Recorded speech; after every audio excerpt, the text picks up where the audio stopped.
I had a question about the previous class about the advanced electrolyte model. You mentioned the Yes. price of this software. I think you said it's $13,000. Is that true? It might be more than that. I can't remember what it was. That's like sort of a 1-year license. It's a lot of money. Yeah. Yes, especially given the interface and stuff, how archaic it looks at least. I mean, the model behind is sophisticated, I imagine. But yeah, the front end is not beautiful, admittedly, but and the way the results come out in these giant tables, like when you're trying to plot one thing versus another, you have to extract data from various different tables. I think Eric developed some Python scripts to do that, so he could plot things without going bananas. But when I used to plot graphs, you'd have to get a number from 10 degrees C at somewhere at a table, and then at 20 degrees C at a table. It was very, very cumbersome.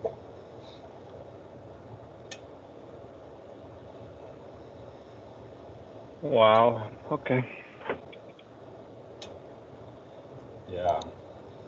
That's what happened.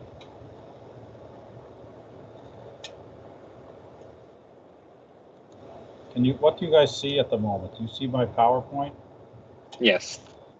Do you see my document camera in the thumbnail? Yes. Okay. Yeah, I lost all evidence of Microsoft Teams. It's just gone from my screen. I don't know where it went. So I'll have to stop the PowerPoint to get it back when it's time to stop the PowerPoint.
Okay, it's 12:35, so I'll start. Yeah, so there's a really interesting material, ditertiary butyl peroxide. Here's the chemical formula. And when this is heated, it decomposes to simpler hydrocarbons, water, and CO2. And its activation energy for decomposition has been measured. So to remind you what I'm talking about, we're talking about the size of this barrier to go from ditertiary butyl peroxide to the decomposition products over on the right side. So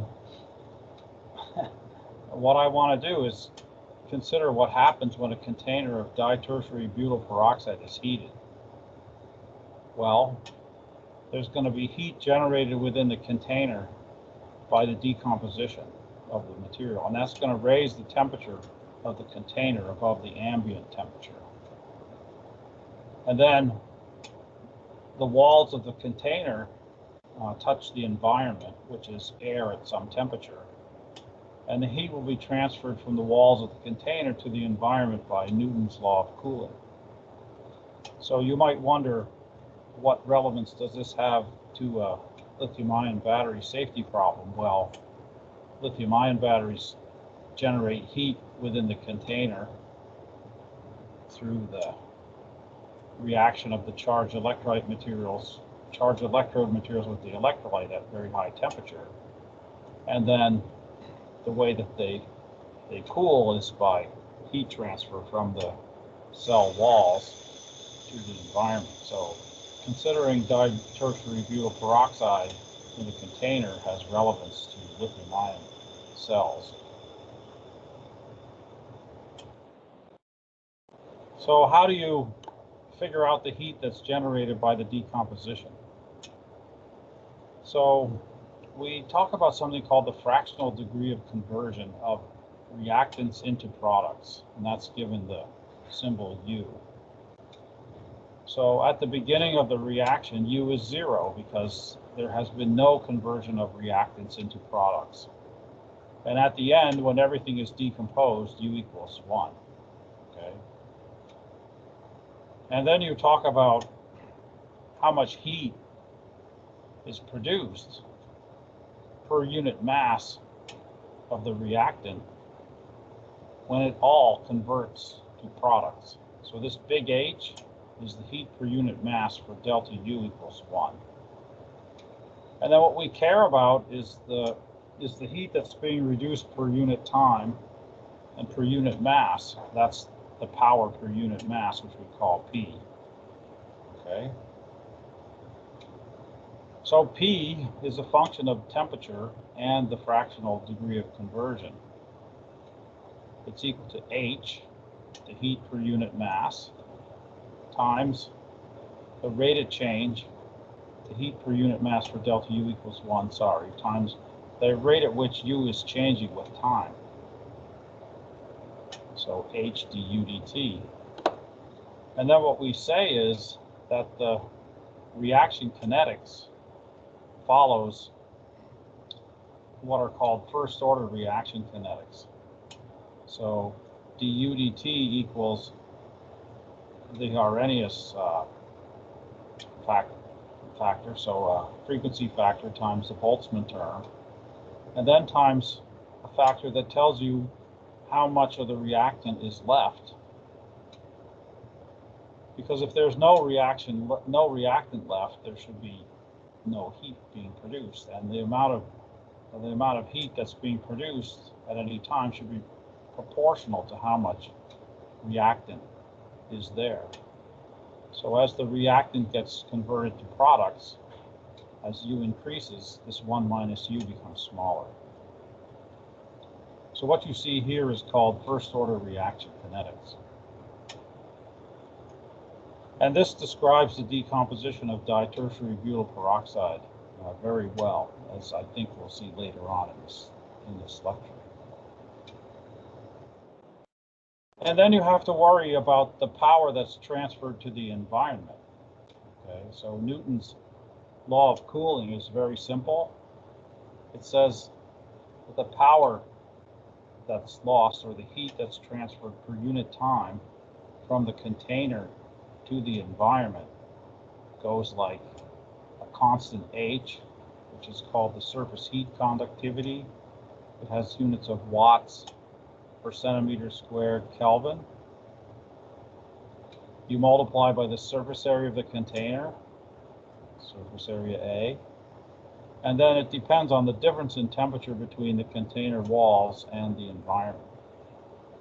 So the heat that's being transferred is directly proportional to the temperature difference between the container and the environment. Okay.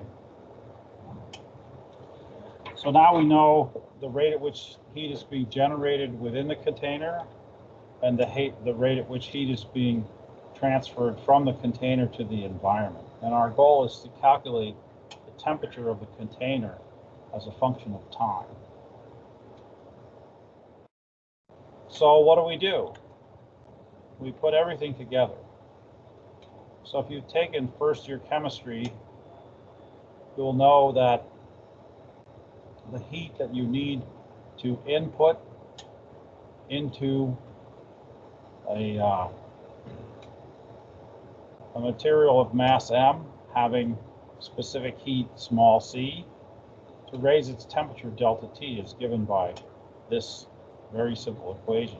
RQ equals Cm delta T. Okay. And then if you differentiate this thing with respect to time, the derivative of the heat with respect to time is the power. And so delta T over dt will be the power divided by Cm. So you take the Cm over to the left underneath and then differentiate with respect to time. So the rate of change of temperature with time is equal to the power that's being put into the net power that's being put into the container containing the material of mass M and having specific capacity C. Okay, so we have to worry about the power that's being put in, which is from the thermal decomposition of our ditertiary butyl peroxide. So that's what we're going to do here. dt equals our expression for the power that's going into the container due to decomposition of ditertiary butyl peroxide. So we had an expression before, which was the power per unit mass, so I multiply by M here. So it's the total power due to the mass M of the ditertiary butyl peroxide. That's power that's going into the container, which would raise the temperature, so it's positive.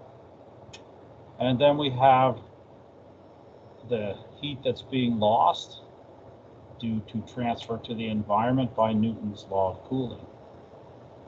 Okay, and that's here. And then we have to divide that by the specific heat and the mass.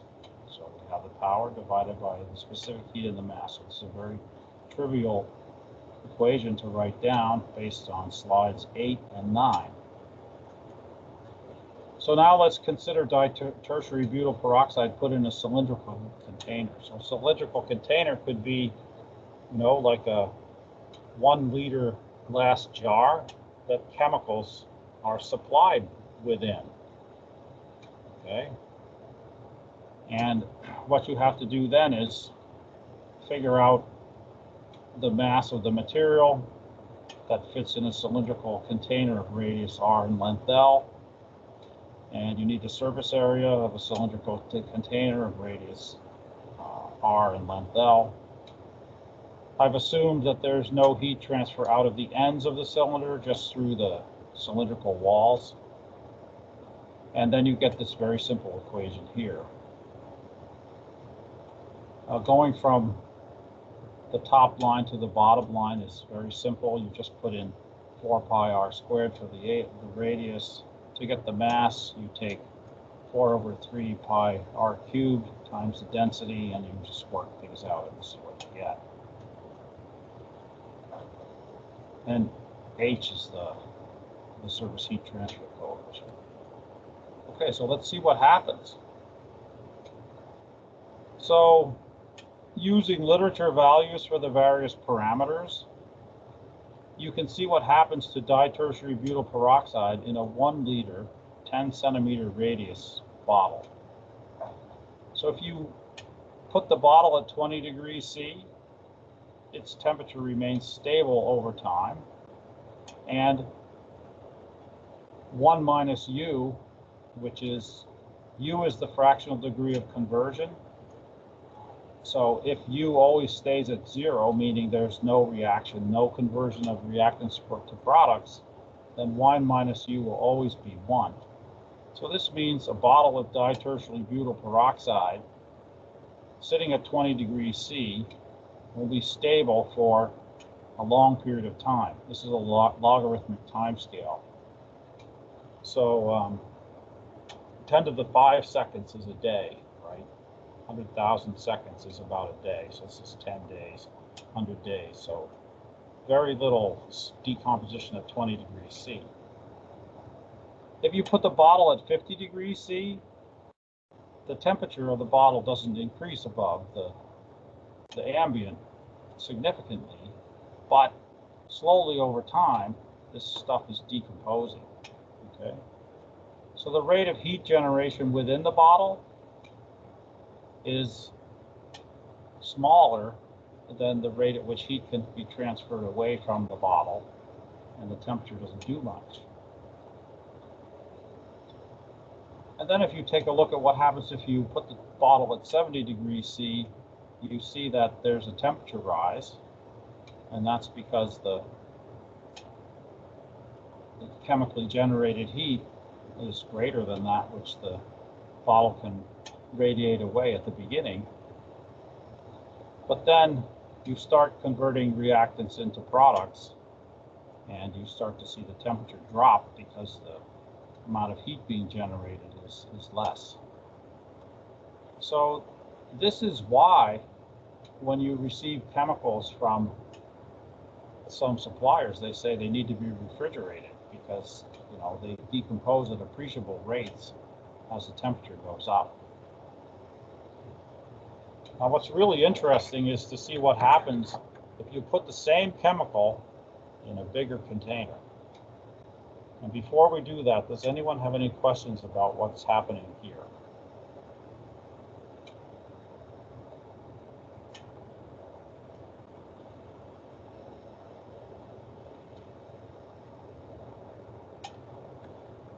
Okay, I'll move along. So now let's put the ditertiary butyl peroxide in a rail car. So this is a train, cylindrical train car. If you're going to send tertiary butyl peroxide, you know, many tons of it, you'll put it in a rail car and send it by train. 200 centimeter radius diameter train car. Well, at 20 degrees C, not much happens again. But when you go to 50 degrees C, well, now the heat has to transport over a 200 centimeter distance from the center of the rail car to the walls. And the surface area of the volume to ratio of this cylinder now is very tiny. So the rate at which heat can get out is very, very minimal, and the thing just heats up and heats up and heats up, and it goes into thermal runaway. Okay. And at 70 degrees C, it's even worse. It happens in, you know, less than a day. This rail car would explode. So down here it says, tell the story about Dow Chemical. Well, Dow Chemical produces lots of chemicals. And some of them aren't very thermally stable. And how do you learn that they're thermally unstable the very first time? Well, you decide to ship them in a rail car. And you're in Texas, and it's hot in the summer, and you've seen these cylindrical rail cars, they're painted black, generally. Okay? And you might think black is a bad color to paint things in the hot sun. So the rail car starts to heat. And the people at Dow Chemical realized that they had a rail car full of something, I don't remember what it was, and its temperature was increasing without limit. And what do? Well, they just hooked a small train engine on it and pulled it way out on the siding and stood back, and it just exploded. There was nothing they could do. So after that experience, Dow Chemical developed an instrument called the accelerating rate calorimeter, because you want to find out in a situation where there is no way for heat to be dissipated, what a chemical will do, how it will self-heat and go into thermal runaway. And you can see here that the rate accelerates. The rate of temperature versus time is accelerating, and that's why this thing was called the accelerating rate calorimeter. So we're going to talk about accelerating rate calorimeters now. Okay, any questions about this? I mean, it's quite different, right? What happens in a small bottle compared to a big bottle.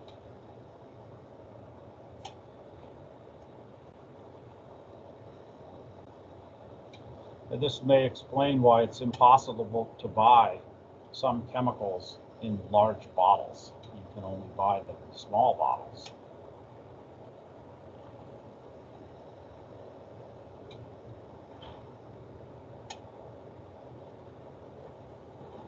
No questions? Okay, I'll continue. So, a charged lithium-ion battery contains reactive electrodes in contact with electrolyte, with which they will react at high temperature.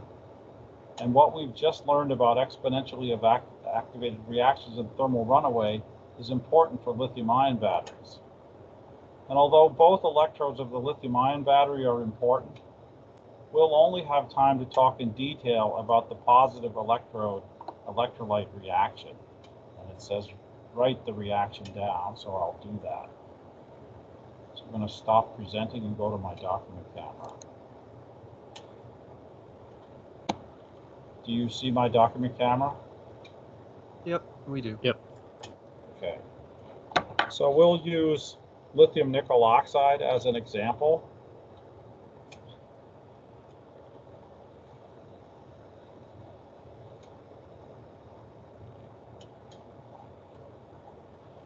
So that's partially charged lithium nickel oxide. Some of the lithium's been removed, and we have electrolyte around.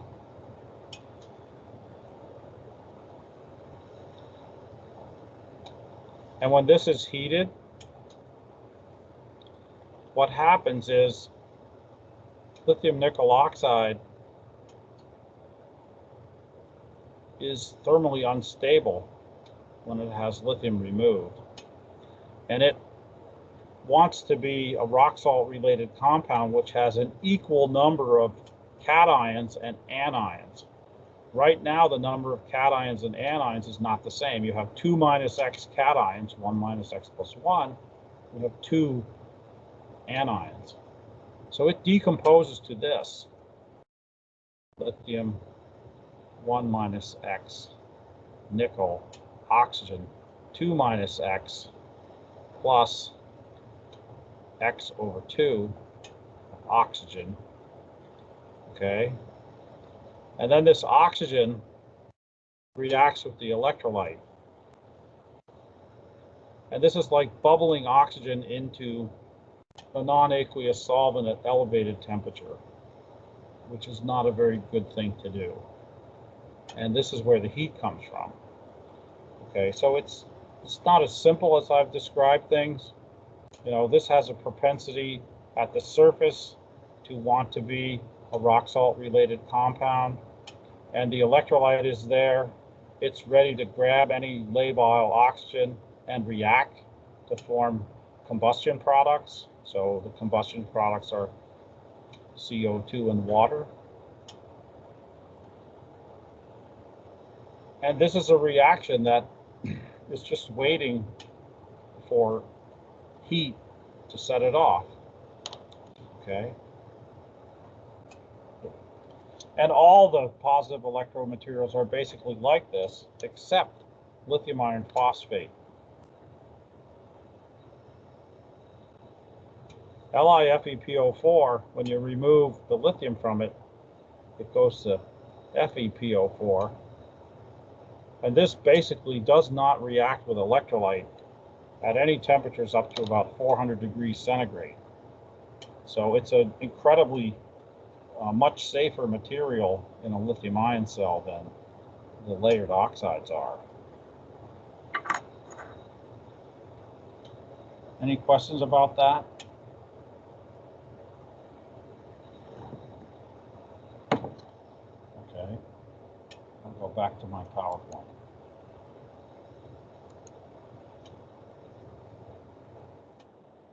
Yeah, so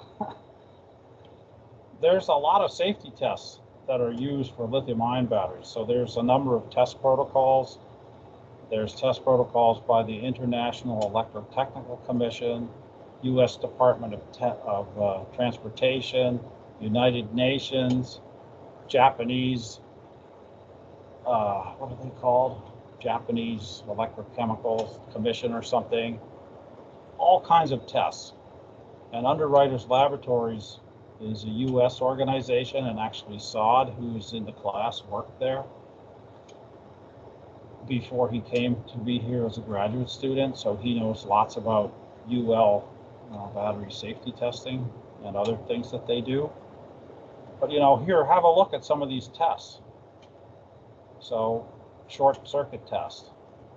What do? You have a cell at 23 degrees C, and you short it in a very, very low resistance, and you wait till the voltage goes to 0.1 volts. Now, why should this create trouble? Well, you have all the electrical energy in the cell basically is being dissipated within it, so it will heat up, and it will heat possibly to a temperature where these chemical reactions between the partially charged electrode materials and the electrolyte will take place, and those will cause further self-heating, okay? So you can't have explosion or fire, and the temperature of the cell has to stay less than 150. So this is where you would pick a shutdown separator set for about 130, so it would have polyethylene involved, and you would hope that when the cell temperature reaches 130, the chemically generated heat would be very minimal. And all these tests are very similar to this. The idea is to get the cell hot and make sure that it doesn't go into thermal runaway. Okay.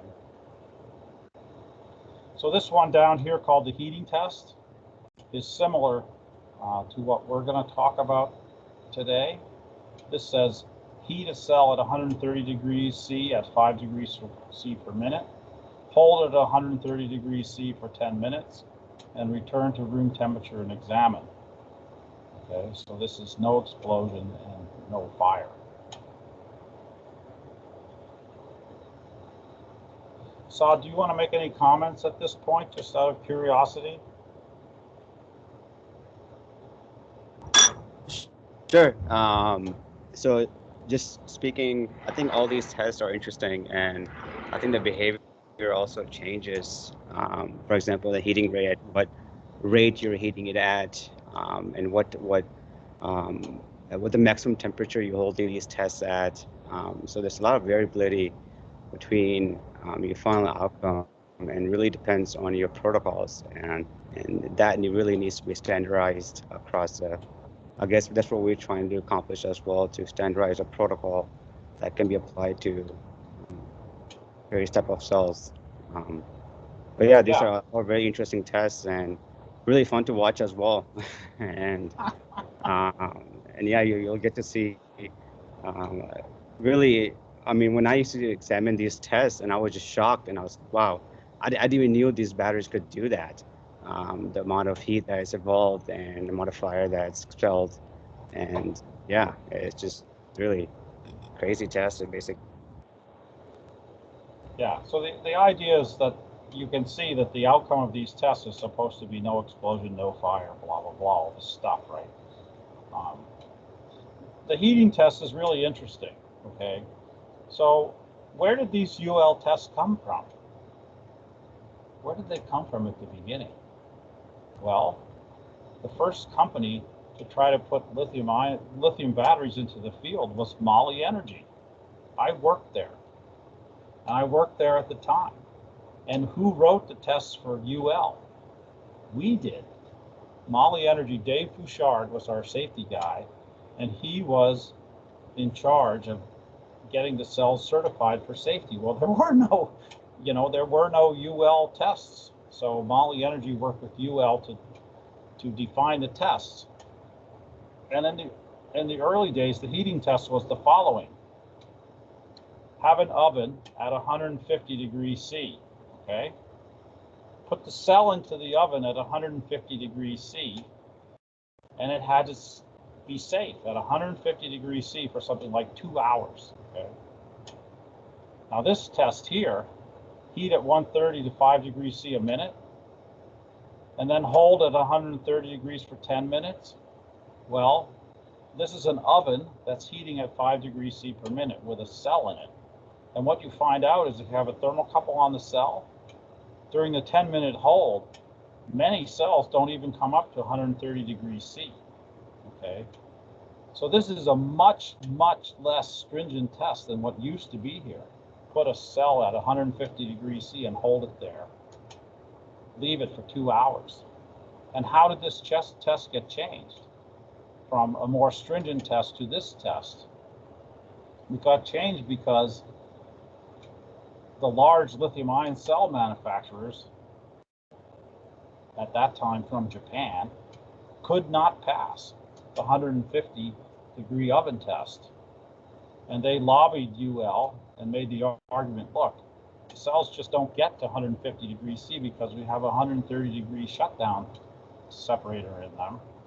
And, you know, they will get hot in an internal short, but they don't stay up there for hours and hours in temperature. So at Moly Energy, you know, Moly Energy was making cells that could pass the 150 degree 2 hour test, right? So they lost the competitive advantage when the heating test was changed. Okay, so quick we're only, question. yeah. Were these moly cells with lithium metal, or these were graphite cells? Oh no, at that time they were lithium ion cells, yeah, for sure. Yeah. Okay. So we only have time to talk about the oven test, and why is this a useful test? Jeff, can I also ask a question about the different tests? Yeah, sure. Is there no nail penetration test anymore, No. or was there one? There never was a nail test, because the nail test is a really interesting test. You can have a long conversation with Connor and Alex about the nail test and me, and what you learn is you can make a cell look great in the nail test, and the way you do it is you take a pretty big diameter nail and you drive it deeply into the cell rapidly, and then what you have is a large short circuit area with a very low resistance, and you don't dissipate much heat into the short. By contrast, if you take a nail and you move it slowly into the cell and you don't go in very deeply, and you match the internal resistance of the cell, and you have a very small short circuit area at the nail tip, you'll blow the cell virtually every time. So you could take your phone battery, take the battery of your phone, do the proper nail test on it, and it will go. Simple as that. Okay. Yeah, so the nail test is easy to doctor. You know, you see these people that are showing, you know, their wonderful new battery technology, and they drive a nail into a cell, and you're supposed to be impressed that it doesn't do anything. Well, give me the cell. Let me do it. Yeah. Okay, so why is the nail test and why is the oven test useful? Well, the idea is that a cell must not go into thermal runaway at the separator shutdown temperature. So, you know, you have a short circuit test. As I mentioned before, the current becomes large, then it drops, and the temperature of the cell goes up. You hit shutdown temperature, which is around 130 for polyethylene. The current drops to 0, and then at this point, you want the temperature to go down, not up. Okay, so at this point, the chemically generated heat within the cell has got to be less than the heat that the cell is dissipating to the environment. So if you want to know what's going on, you hold a cell in an oven at the separator shutdown temperature and you see what happens. And you hope that the conditions in the oven in terms of the ability of the cell to transfer heat to the environment approximates that which it's going to see in the field, which, you know, if it's in a battery pack with hundreds of cells next to it, and those cells are all fine, you know, then it can transfer heat by contact into the neighboring cells, and that's probably pretty good. Could be better than a cell just sitting in static air. Yeah, so, you know, here are some data on these. This was collected around probably 2002 by Tim Hatchard, who works for Mark Overbeck now. These were Sony 17670 cells, so it was an oddball size, close to 18650, but a little bit weird. And, when you put these cells into an oven at 130 degrees and waited, they would come up to the oven temperature and they would be fine. But if the oven was even at 135, after 80 minutes, they would go off into thermal runaway. And at 150 degrees C, they went virtually instantly into thermal runaway. And this is what I was talking about, the old UL test used to be 150. In the early 90s, the Japanese just couldn't pass it. And the test was moved down to 130 and has this sort of wimpy heat to 130 at 5 degrees a minute and hold for only 10 minutes and then go back down. Hi, Jeff. For this Japanese cells, is this because their separator wasn't able to shut down, or it's because even though the separator shut down, but their electrolyte cannot go to that high temperature? Well, this is at this point the separator is irrelevant here, okay? Because whether the separator shuts down or doesn't shut down, there's no current flow in the cell. So this is a question of the fact that the reaction between the electrolyte and the charged electrode materials is just too severe. And in those days, what the problem was that people didn't realize the importance of incredibly low specific surface area positive and negative electrode materials. So nowadays, good NMC, good NCA, good LCO, the specific surface area is like 0.3 meters squared per gram, thereabouts. In the early days, you would find materials that were coming in, cheap materials at 2 meters squared per gram or whatever the case may be. And it was very difficult to make, cells that were completely safe. The same is true on the graphite side. When the surface areas were too large, you would end up into these unsafe situations. Thank you.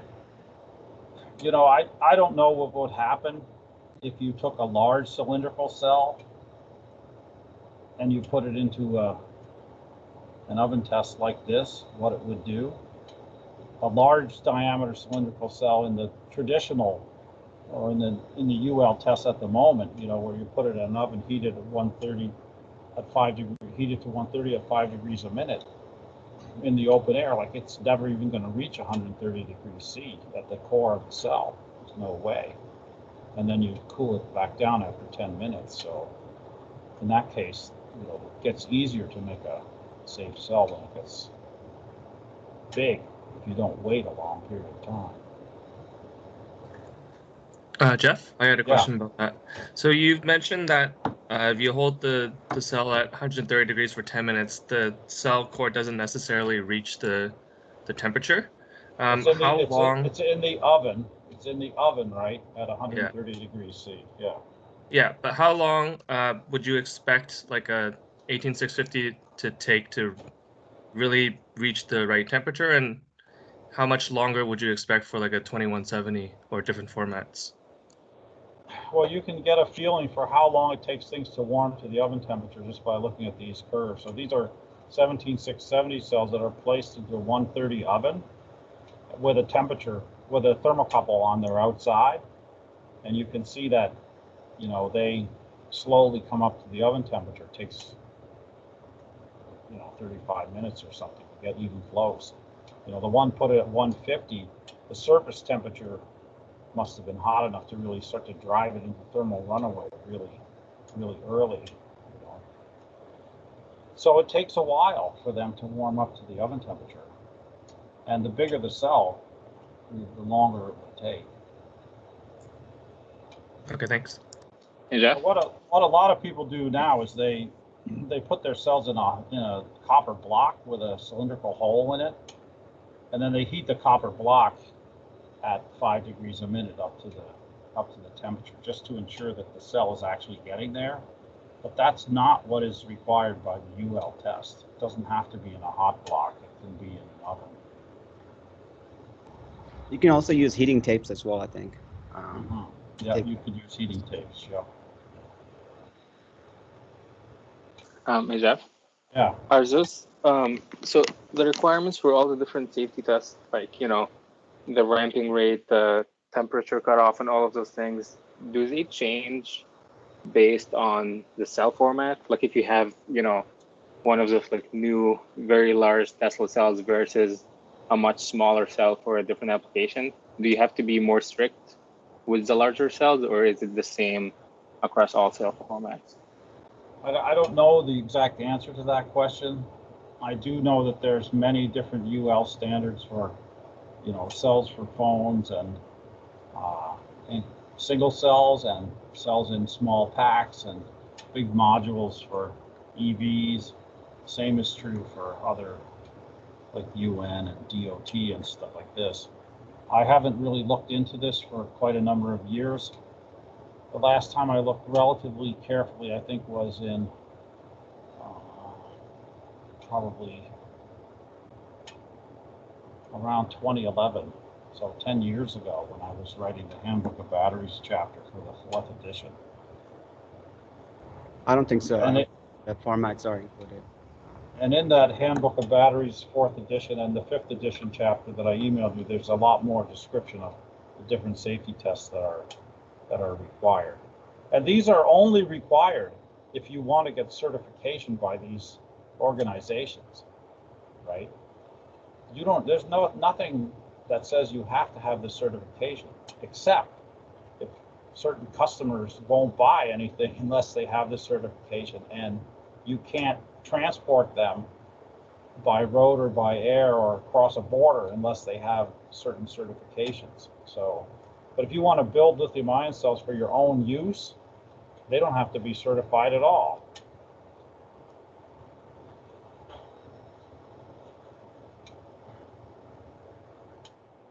Okay, so we had a lot of discussion here.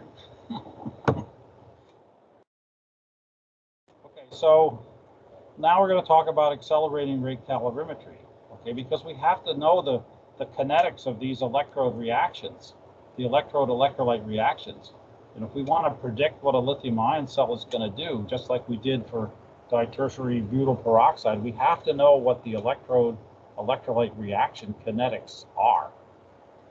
So what we do is we prepare samples for adiabatic, no heat flow to or from the sample calorimetry.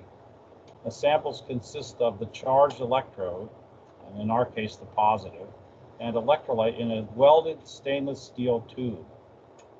Samples mounted on a thermocouple that is suspended from the center of the accelerating rate calorimeter. So there's a lot of work from our laboratory about this, and Dean McNeil really, I would say, did a lot of the very nice work at the beginning, determining reaction kinetics between lithium cobalt oxide, charged lithium cobalt oxide, and the electrolyte. So you make an electrode, it's a pellet, so it's about 1 millimeter thick, and you put it in a coin cell with electrolyte, and you charge the coin cell to remove lithium from the material. And then you recover the material out of the coin cell in a glove box. You insert it into this stainless steel tubing that you see here. One end is welded shut. You insert the material from the top. You add a little bit of electrolyte, and then you crimp the top and weld it across here. And the material in the bottom can't get hot while you're welding the top. And this thing's only 1.5 inches long. So it's placed in a copper heatsink block that holds it very firmly and just allows the tip of this to stick out of the heatsink block, and you just run a TIG welding torch across very quickly and make the weld, and you don't heat what's down below significantly at all. So it's a really nice method to make a sample that ensures the electrolyte remains in contact with the charged electrode material throughout this whole reaction. This is a picture of Dean McNeil, could be anybody, I guess, preparing one of these arc samples. This is one of the arc samples mounted on a thermocouple, about to go into the accelerating rate calorimeter. So what you see here at the bottom where my mouse is tracing is a copper cylinder that's about 1 inch thick, and it has 4 heating rod heaters in it in these holes, and it's instrumented with thermocouple as well. So this is going to heat up, okay? And above is the lid. It also has a couple of heaters in it and thermocouple in it. It's a big 1-inch thick copper plate as well. And down at the bottom, underneath, is another one of these big copper plates at the bottom with heaters and thermocouples in it too. And the sample just rests on a thermocouple, okay? And when you lower the lid, this lid comes down, the sample ends up right in the middle of this copper copper cylinder here, right in the middle of this hole. Right? So there you can see the whole thing sitting there with the sample about to go down into this hole. Then you lower the lid.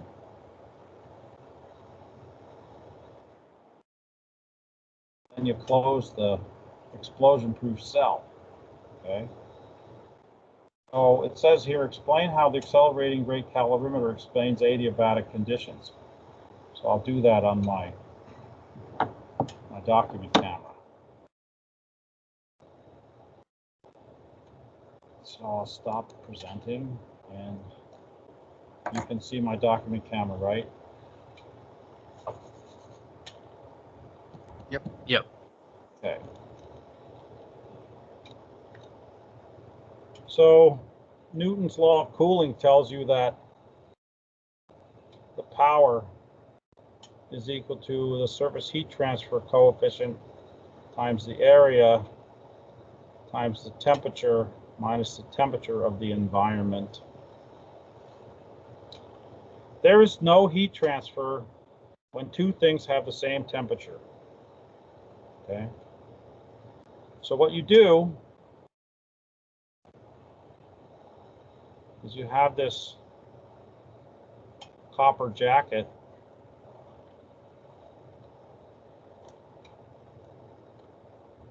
and you put the sample inside. I'll make it blue. I hope you can see the color difference. Can you tell that's blue? Yep. And this has a thermocouple on it, which comes out. And then there's thermocouples on the jacket. I'll just draw one of them. Okay, so you have the temperature of the sample.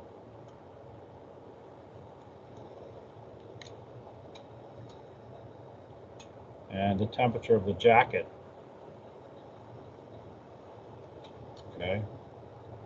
So what this thing does is takes the jacket and heats the sample, heats the jacket to some temperature. So let's say 80 degrees C. You heat the jacket to 80 degrees C. There's no heater attached to the sample, but it's enclosed in this hot wall inside this hot thing. So over 5 or 10 minutes, the sample slowly comes up to 80 degrees C. Temperature of the sample reaches the temperature of the jacket.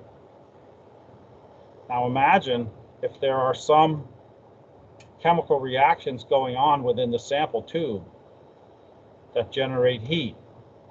Well, then the temperature of the sample will rise slightly above the environment, because the heat flow, heat transfer from the sample to the environment will be incredibly tiny if the temperatures are close. And if the sample, the rate of temperature increase of the sample relative to the constant walls is greater than 0.02 degrees per minute, or 1 degree in 50 minutes, the machine says, aha, an exothermic reaction is taking place, and I want this to be in adiabatic conditions, so I will make the jacket temperature equal to the sample temperature. And if the jacket temperature is equal to the sample temperature, there will be no heat transfer to the environment. And then the sample will just self-heat by its internal chemical reaction, and the jacket will follow. So these machines nowadays can follow these types of accelerating reactions at rates of up to 200 degrees centigrade per minute.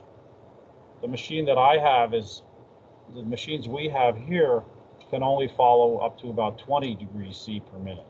The heating and tracking capability is not nearly as good as it is in modern instruments.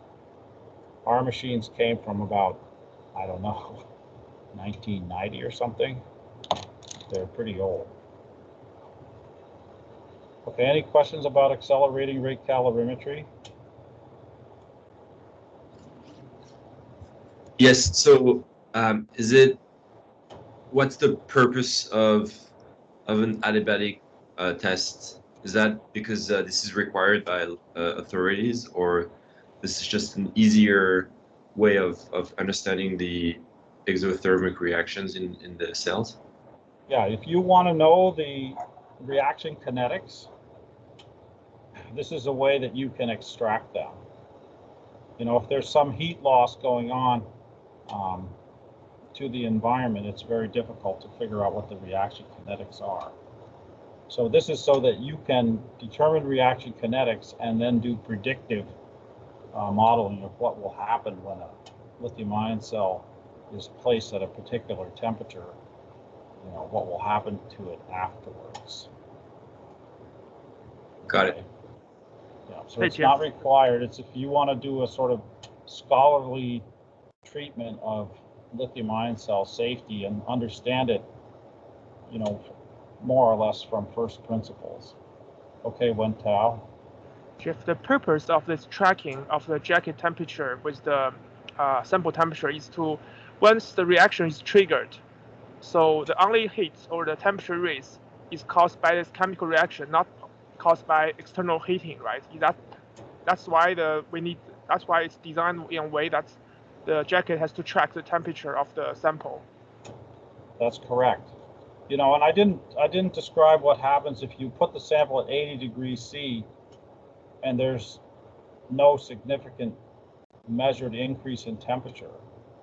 Well, then the jacket will just say, the computer says, okay, heat up another 10 degrees, and the jacket will go to 90 degrees C, and then you'll wait and watch and see what the sample does. And if there's some self-heating in the sample, then you'll track it under adiabatic conditions. Okay, thank you. I also have a question about the equation you just wrote above the calorimeter. Now, not the chemical equations. It's true that LFP cells are essentially safe, but what if the electrolyte does not react with oxygen? For example, the electrolyte itself does not react oxygen to convert into carbon dioxide or water, or the even if it reacts with oxygen but does not generate heat, what would that happen if they replace the component of the electrolyte? Well, first of all, lithium iron phosphate cells are not perfectly safe because the negative side reacts with the electrolyte. Okay, so even LFP cells can do very spectacular failure, you know, if the negative reacts with the electrolyte violently. Okay, so, you know, fully lithiated negative reacts with the electrolyte very violently. And the heat from the electrolyte reactions, so the positive side reaction and the lithiated graphite electrolyte reaction, those are just so dramatically gigantic relative to any other type of decompositions that you could expect from the solvent components or the salt components, that they just dominate everything. So the ones that you mentioned are just, by contrast, trivial relative to these other two sources of heat. Okay, thank you. All right, so we're back to the PowerPoint, I guess. Do you see the PowerPoint now, or what do you guys see? I don't even know. The document. I see your document camera. Oh, you see the document camera? What do I see? Oh, God. Okay. It says hide share options. Okay, now I can share again. Where are we here? Okay, I think you should see my camera, my PowerPoint. Yeah, so we're basically at the end of class. So I just want to finish off with this last slide, okay? So this is an accelerating rate calorimeter experiment for lithium cobalt oxide charged to 4.2 volts and heated in electrolyte. So what happens is you heat up to, in this case, 110 degrees C. This is the sample temperature plotted versus time. No self-heating going on. And then as you get up here at 140, you can see just the slightest upward slope in the data here.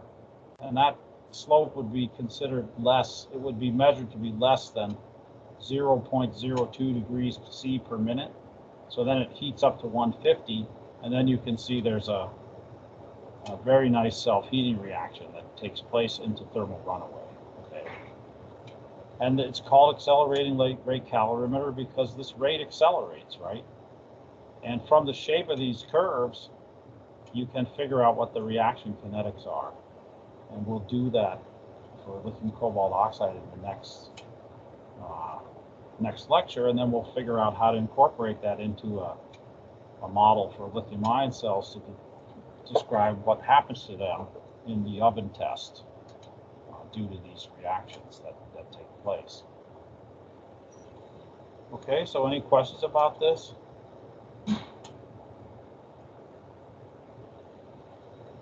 Yeah, so if you are in my group and you sit in on the Tesla conference calls, you see accelerated rate calorimetry data, mentioned and shown many times in different calls.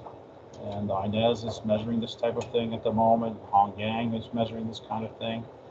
So it's something that's really important to understand what the heck is going on. Okay, any questions before we end? Yeah, I had a question.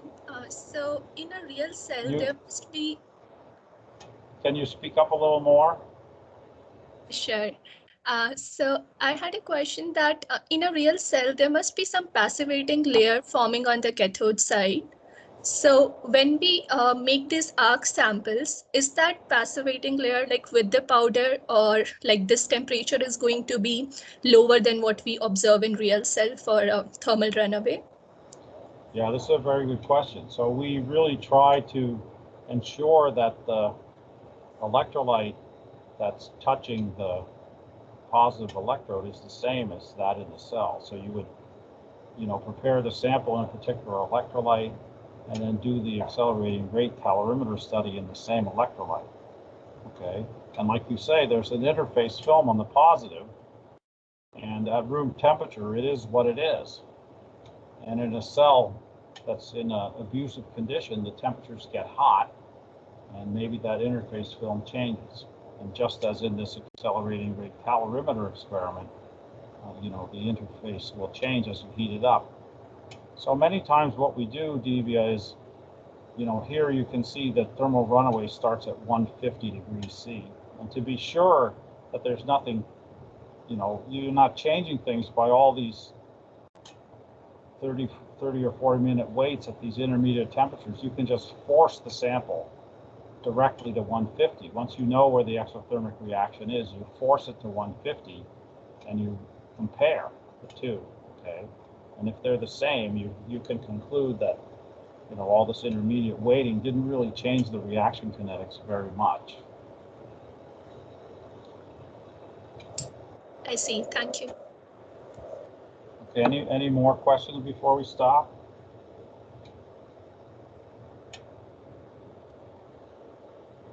One question. When making the arc sample, are you just how is that the actual material inserted, or is it like, I know you showed us that disc, right, for the cathode. So yes. So how are you inserting that into that tiny? Yeah. So this end of the tube is welded shut at the beginning, and this end of the tube is open. It's a cylindrical tube. It's about 1/4 inch diameter. So what you do is you recover the pellet from the coin cell, and then you can grind up this pellet into powder. And then you can add the powder into the tube just with a small scupula or a little a little tool and just pour the powder in, right? Some of it. And then you add the electrolyte, and then you crush this end together and weld it shut. Cool. Awesome. Thanks.